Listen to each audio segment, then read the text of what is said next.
Hello everybody, I am Torit Mato and you are watching Art and Purulia. In this series we have been discussing painting with acrylics. In the sixth part, we will deal with painting landscapes. A landscape consists of various elements of nature, the sky, which may or may not have clouds, sun, moon or stars, mountains, trees and forests, water bodies like rivers, waterfalls, lakes or sea, rocks and deserts, man-made features like buildings, roads, bridges, etc. And of course figures like human beings, animals and birds which coexist in the nature. All the elements are connected in a painting together with the theme of the painting, like the light conditions and the way the painting has been composed. But elements have typical characteristics of their own. For example, the way you paint skies and clouds will not be the same as painting oceans or forests. So my endeavor will be to deal with each element separately, though they will all be interconnected in a landscape. And this all I'll explain in a few demonstration of landscapes. Today in this first chapter of landscapes, my focus will be on sky and clouds. Sky and clouds too will be different in different seasons, different weather conditions and different time of the day or night. Of course, each situation is different and observation of the colors, shapes, values and proportion with other objects are key to be able to get the right sky conditions and the overall mood. When we depict sky, it is primarily the clouds that dominate the space. If you watch the clouds, they have volume and have highlights and shadows depending on the direction of the light. So the first thing to establish is the direction of the light. The clouds can be seen as floating boxes for convenience of understanding. If you observe a box for the values on different sides, you'll realize the side farthest from source of light is darkest, nearest is the lightest, and the ones in between have mid-tones. And even one side may have variations in the tone also. The same thing is applicable for clouds also. Only thing is the shape will be roundish and there will be several round in a big round also. So, like painting anything, observation is important. Establishing the direction of light and proportion of different objects are the key elements to observe. Let's understand a few basics about clouds. You might have studied in school. Let me remind you all again. Clouds are formed by water vapor, lots of them bunched up together. They can be classified primarily as per their shape and height. Clouds can be found from the surface of the earth to about 40,000 feet above the surface of the earth. If you are staying near the mountains, they might be entering your house also through the doors and windows, and you might find your clothes moist inside the house. I have experienced this in Missouri. Now let's see what types of clouds are found in the lower levels of the atmosphere. Lower levels mean from the surface till about 6,500 feet above sea level. On land, all the heights are expressed with respect to mean sea level. Starting with the clouds found closest to the ground, low level clouds include stratus clouds, cumulus clouds, and a combination of them, stratocumulus clouds. Stratus clouds don't really have definable features. Instead, they appear as flat, uniform layer of grey clouds that hang low over the horizon. In Latin, stratus means layer. These clouds can generally be seen in layers and can resemble fog, which can easily envelop cities located at higher altitudes. They are normally associated with fine misting rain or a slight drizzle. Cumulus clouds are the white, puffy clouds that show up on nice, mostly sunny days. If there is a symbol for clouds, these are probably them. Cumulus in Latin means heap or a pile. The top of the clouds are puffy, but the base of the clouds tend to be flat and they form at about 3000 feet of the ground. Sunny days hit the ground right below the clouds, causing them to appear. They usually appear on days when rain isn't very likely, and thus they are sometimes referred to as fair weather cumulus. Now let's come to the middle level clouds. Middle level clouds are those which form between 6500 feet to about 23,000 feet into the sky. They may be composed out of either ice crystals or water droplets. The exact physical composition of the clouds will depend upon the temperature and altitude of the clouds. Middle level clouds are generally altocumulus and altostratus clouds. Altocumulus clouds are clouds that have one half that is darker than the other. They are usually rounded and they tend to form in groups. They are typically around 3000 feet thick, which you can test by holding your thumb at arm's length. If the clouds are about as wide as your thumb, they are probably altocumulus clouds. Altocumulus clouds are the most common middle level clouds and they may herald a thunderstorm later in the day if they appear on humid mornings. Altocumulus clouds and stratocumulus clouds are frequently confused with one another, but in addition to being about as wide as your thumb at arm's length, they are also much higher in the sky. Altostratus clouds are also mid-level clouds, but they aren't as common as altocumulus clouds. They usually have a bluish grey tinge to them, and if they appear, they are probably visible across the entire sky.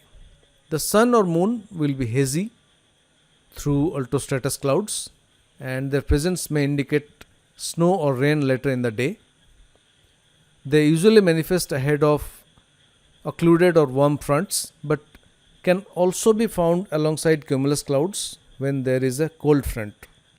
Now let's come to high level clouds. High level clouds are those which form from approximately 16,500 feet to about 40,000 feet up in the sky. Temperatures at this elevation are cold and the water molecules freeze as a result, meaning that clouds at this level are usually composed of supercooled water droplets or ice crystals. High level clouds are cirrus clouds, cirrocumulus clouds and cirrostratus clouds. Cirrus clouds are long, wispy and curled.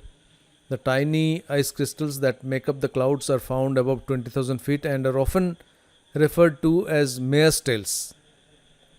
Cirrus in Latin means curl of hair. These clouds usually show up in the fair weather, yet they can also manifest in front of heavy weather like tropical cyclones, since they are frequently driven by warm fronts. Cirrocumulus clouds are those clouds which show up as long rows of small puffy white clouds. They are notable because they look a little like the scales of a fish and can be spread across much of the sky. They show up during times of high convection and are typically rather short lived, dispersing quickly. This makes them fairly rare. They can form with frontal systems inbound, so they may indicate precipitation in about half a day. Cirrostratus clouds are very thin clouds which form in long sheets that cover the entire sky, thanks to the fact that the clouds are so thin. When the sun shines through them, it tends to get a halo effect due to the way the clouds bend the light. Cirrostratus clouds may signal rain in about 12 to 24 hours, and they are indicative that a warm front may be approaching in the area. Now let's come to some clouds that almost cover all the levels, and we can call them multi-level clouds. Multi-level clouds are the clouds these span across different levels of the sky, and generally these are cumulonimbus and nimbostratus. The word nimbus in Latin stands for rain. Both these clouds are rain clouds. Nimbostratus clouds are those which form above 6,500 feet into the sky, but as they grow heavy with moisture, they thicken and drop into the lower levels. And these clouds mostly comprise of a thick dark grey layer that covers the sky and are associated with rains. They bring really large amount of rain and snow to widespread areas.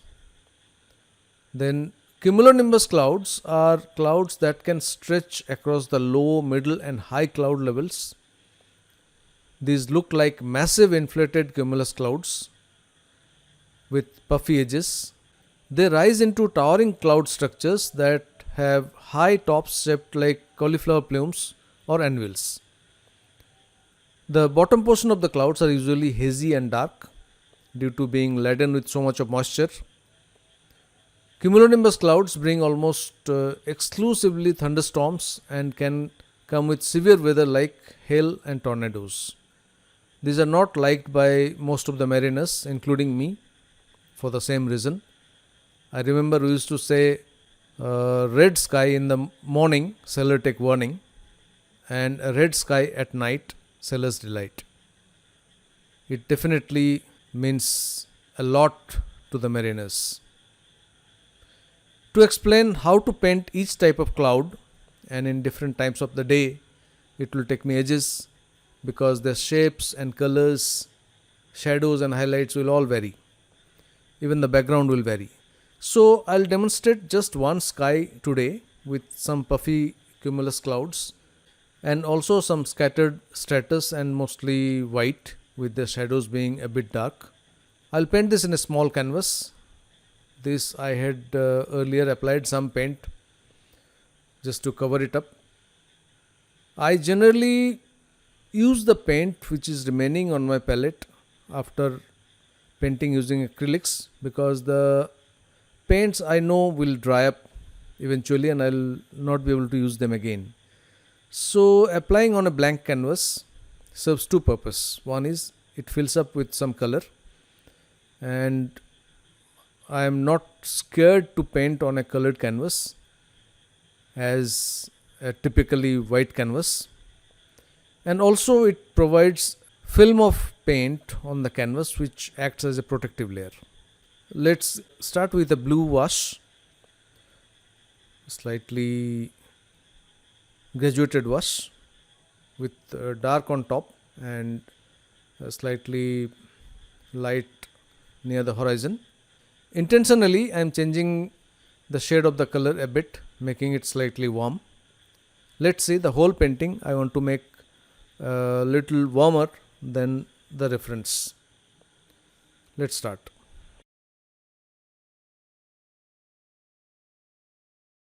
I am applying the same blue even on the mountains as an undercoat, which will make it homogeneous with the painting, and thereafter I am adding a bit of raw sienna to make it brownish green, and that's how I'll block the entire mountains and the sky as the first layer. We'll wait for the first layer to completely dry up before applying the next layer. Once the first layer is dried up, we'll paint the clouds.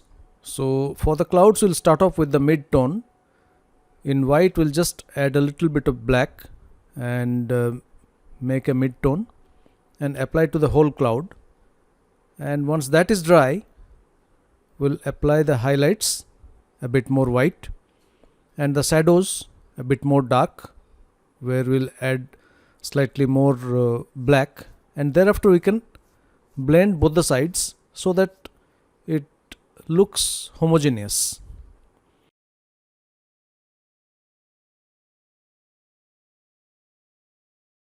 You may be wondering why I am using a flat brush here. It's just that I'm more used to a flat brush. I use the corner more often to use it like a round brush, but I will advise, if you don't have any preference, use a round brush, because a round brush makes better organic shapes, or these round shapes are better made by round brush, whereas flat brush is more apt for straight lines and a big coverage. A round brush is better for round marks. So go for a round brush for making this rather than a flat brush. If you have observed the picture properly, the light is coming from the left top corner. So all the highlights over the clouds as well as the land will be on the left side, and the shadows will be at the bottom of the clouds and mostly towards the right.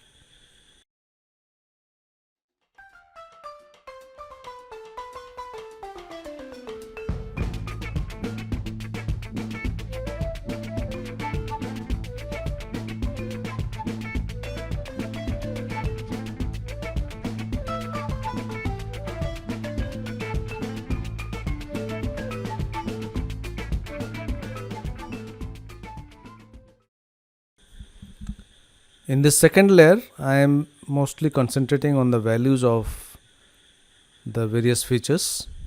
The land I will not make very clear here because my highlight is the clouds, but still I need to show the aerial perspective so that we can see the distant mountains as almost blue, whereas the mountains which are close by in the foreground have darker value as well as they have some details.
I'll accentuate the highlights and shadows a bit to make it more realistic and then try and finish the painting.